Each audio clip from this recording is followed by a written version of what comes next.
તો ગુજરાતી કલા સંસ્કૃતિ અને સર્જનાત્મક પ્રતિભાને વૈશ્વિક સ્તરે ઉજાગર કરવા માટે એક નવી અને મહત્વપૂર્ણ પહેલ રૂપે ગ્લોબલ ગુજરાતી એવોર્ડ્સનો પ્રથમ આવૃત્તિનું સત્તાવાર લોન્ચિંગ 9 ફેબ્રુઆરી 2026ના રોજ કરવામાં આવ્યું છે।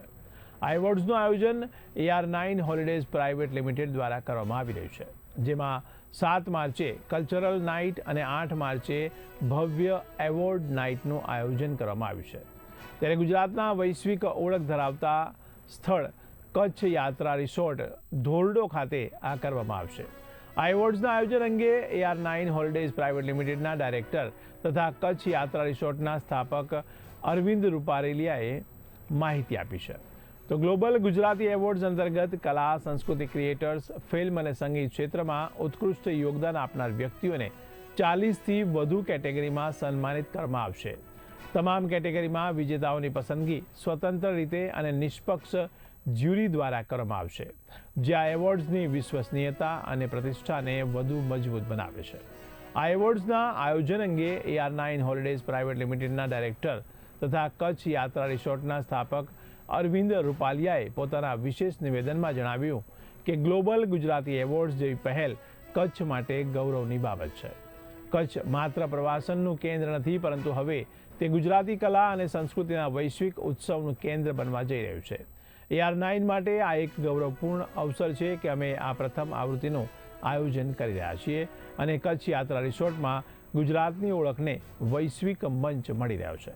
તેમણે વધુમાં જણાવ્યું કે 7 માર્ચની કલ્ચરલ નાઇટ અને 8 માર્ચની એવોર્ડ નાઇટ માત્ર કાર્યક્રમ નહીં, પરંતુ ગુજરાતની આત્મા, પરંપરા અને આધુનિક સર્જનાત્મકતાનું સંયોજન હશે। સૌથી પહેલાં આ જે કોમ્બિનેશન છે એ આ એવોર્ડની ખાસિયત છે। ફિલ્મના અલગ એવોર્ડ થાય છે, મ્યુઝિકના અલગ એવોર્ડ થાય છે, કલા અને સંસ્કૃતિના અલગ અલગ એવોર્ડ થાય છે, પણ કલા, ક્રિએટર, ફિલ્મ અને મ્યુઝિક આ બધું જ એક જ જગ્યાએ હોય અને એક જ જગ્યાએ અલગ અલગ ફિલ્ડના જે બેસ્ટ લોકો છે એને આઈડેન્ટિફાઈ કરીને એવોર્ડ આપવામાં આવતા હોય એવું કદાચ પહેલીવાર બની રહ્યું છે, જે મારા ધ્યાનમાં છે એ પ્રમાણે।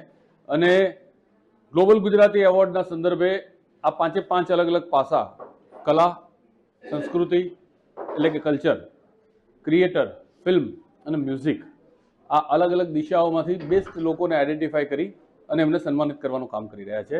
7મી અને 8મી માર્ચ ધોરડોમાં કચ્છ યાત્રા રિસોર્ટ ખાતે AR9એ આયોજન કર્યું છે અને અમે આને આઈપીને મેનેજ કરી રહ્યા છીએ। હા, અમે બેઝિક જ્યારે શરૂઆત કરી ત્યારે ગુજરાતને સૌથી વધારે દેશ અને દુનિયામાં ઓળખતા હોય તો એના ટુરિસ્ટ પ્લેસોને લીધે ઓળખવામાં આવે છે। એ કચ્છના રણની વાત કરીએ કે સ્ટેચ્યુ ઓફ યુનિટીની વાત કરીએ, અથવા તો પછી આપણે વાત કરીએ આપણા ગીરના જંગલની કે દ્વારિકાના દરિયા કિનારાની। આજે ઇન્ક્રેડિબલ ઇન્ડિયા જે સપનું છે નરેન્દ્ર મોદી સાહેબનું કે ગુજરાત અને ભારતને દુનિયાભરમાં પહોંચાડવું છે, તો એના એક નાનકડા ભાગરૂપે અમે આ ગ્લોબલ ગુજરાતી એવોર્ડ કરી રહ્યા છે કે ગુજરાતના અલગ અલગ ડેસ્ટિનેશન આઈડેન્ટિફાઈ કરીશું અને દરેક વર્ષે અલગ અલગ ડેસ્ટિનેશન ઉપર આ ગ્લોબલ ગુજરાતી એવોર્ડ આ 5 પાસાઓમાં જે ઉત્કૃષ્ટ વ્યક્તિઓ છે એમને સન્માનિત કરશે।